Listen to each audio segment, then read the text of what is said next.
Hey, what's up? We're in the next part. Please go check out the previous parts to get your bearings.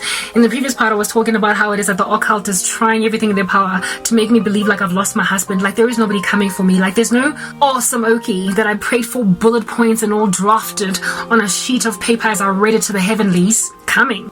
Like if he's not coming, it's cool, the rapture maybe, but what he's not is dead. I believe in the sovereignty of God, and that's just biblical. It's not like it's my own thing that I just, brought out of a hat like a magician and decided that it was true. The Lord is sovereign. He determines every last one of our steps. Every human being that has ever been born, that will be born here on the earth, to walk these streets and do a thing, was never unplanned for on the earth. They had a particular plan in the grander scheme of God's providence, meaning that there can never be a baby that does not get born that is nonetheless planned by God, or a baby that does get born that God did not quite sign up for, meaning that there's really no issues, no errors, no mistakes up in these streets. Even your sin of abortion is all within his grander scheme of providence. I told you the Lord has set apart everything for its purposes, including the wicked, for the day of trouble. So nobody will set foot on this earth that is not supposed to, and nobody will be extracted from existence on this planet that was supposed to be here. So my babies, if at all I'm supposed to have them, they got a future. And so too is the man that was born to marry me, if at all he exists. He too is coming. Can't say that enough. Whether or not it's when I'm like, 79. I'm like Sarah, the epitomal example of how God pulls through whether or not I don't believe no more. So this is not about my lack of faith or how broody I am. I'm not gonna go have a baby randomly out here in these streets lackluster. Those are the things that the people in the world do. Women be trapping men with babies, or women be having babies because it's fashionable, because Kim Kardashian done did it. Like they just keep popping babies because they can, and they've got a womb and it is trending. We have got protocol in the kingdom of heaven. We can't be having babies outside of wedlock, and we also cannot be having sex outside of wedlock, and therefore we are highly unlikely going to be single parents in the absence of things like death of spouse. Surrogacy is a different story for another day. Maybe you can be a surrogate and so therefore pregnant outside of wedlock, but I'm speaking here about planned pregnancies between man and wife. We got protocol. Do you understand what I'm saying? So I'm not just gonna go and lay like a hen on a bed and let some dude give me a baby because I'm broody. I am totally broody. I get it. I am. I've been broody since 23. My geriatric womb is a big concern for me. Great worry. Yes, I want children and I want them to come from my own genome. I want to adopt too, but I also want babies born of my own womb. And I believe the Lord is going to give me that desire fresh out of the oven. And when it comes, you're going to realize that these babies were born in wedlock, having been covered and protected from generational curses because their mom and dad will have fought to be cleared from the sins of their forefathers before they even met. When I came to Christ, I asked him for a husband. Not only that, I asked him to give my kids a clean slate since I didn't have one. I knew I had generational curses, and I'm working to uproot the gangsters. Alright, so I'm not going to go and mix my seed with the seed of Satan. It's not what we're doing out here in these streets. I'm not going to be with a man that's immersed himself in the kingdom of darkness, which then should bring me to the next point of my dream that I was explaining to you guys in the previous part.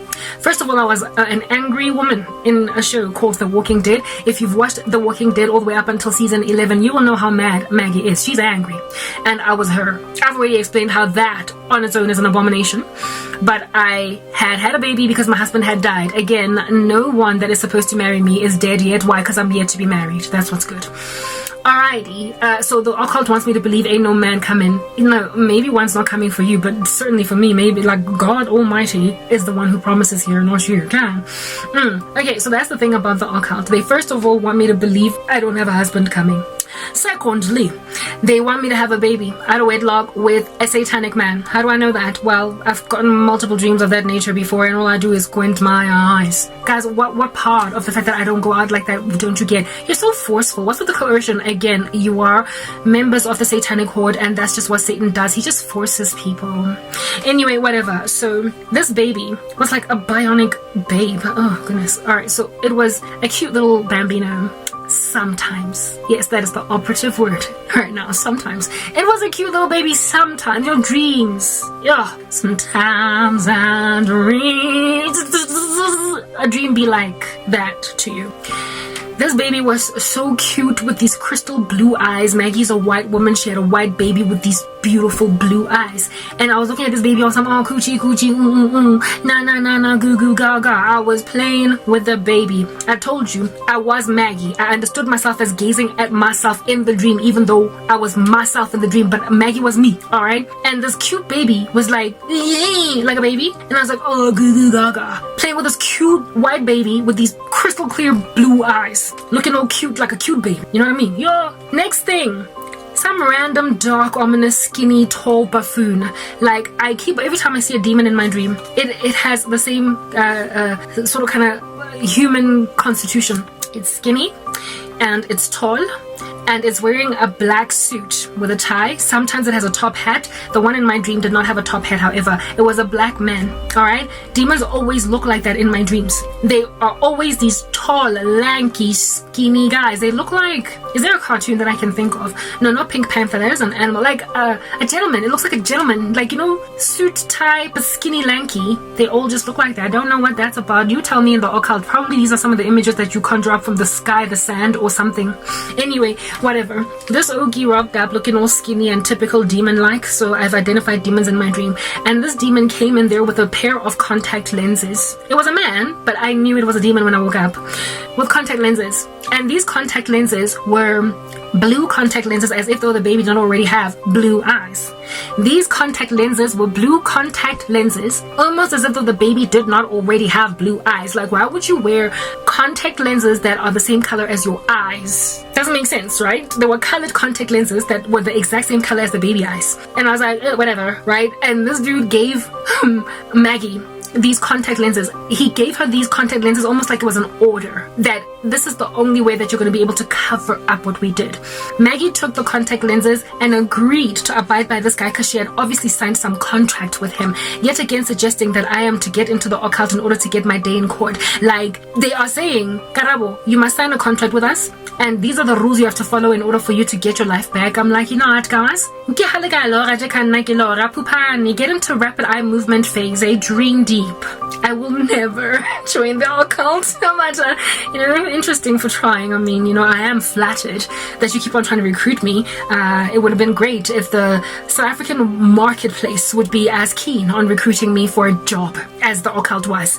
Anyway, whatever. Cool. So here it is that Maggie embraces these contact lenses, and she is given specific instructions to put them in the baby's eyes. And I'm like, but the baby still got blue. The baby already got blue eyes. That's all I could think in my dream. But the baby already got blue eyes. Like, why are you trying to blue the eyes up over of the baby? And again, it's a baby. Who in the world puts contact lenses on a baby? Like, I'm thinking like the waking life Karabo. But remember, the Maggie was my archetype. It was who I'm supposed to be. God shows me stuff, you guys. Think you can go and cast spells no Jesus no go give prophetic gifted Christian understanding. Anyway, whatever. So they give Maggie this like pair of contact lenses. She abides by putting contact lenses in the eyes of her baby, and her baby, after she puts the contact lenses on the baby's eyes, the baby, I told you, the baby started out cute, like, so it was cute sometimes. And the baby was cute sometimes. Not all the time.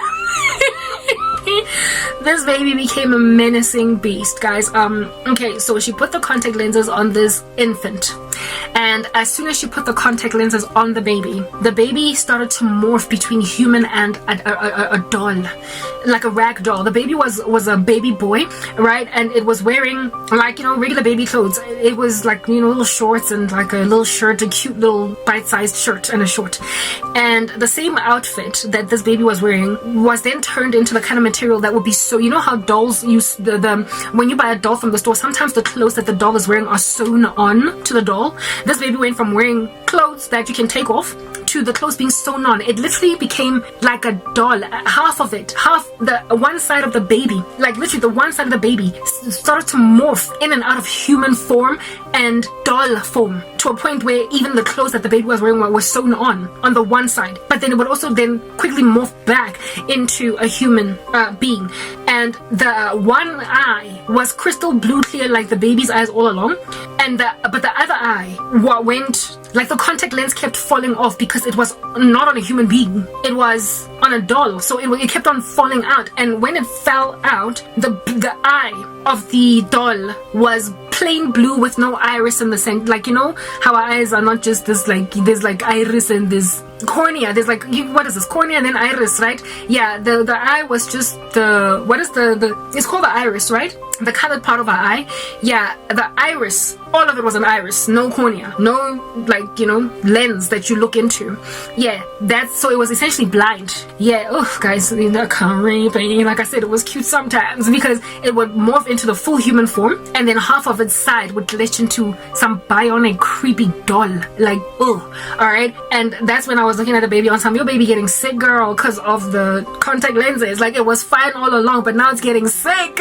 All I could think about was the baby's health is in danger because the mom has agreed to put these obviously now satanic contact lenses on the baby.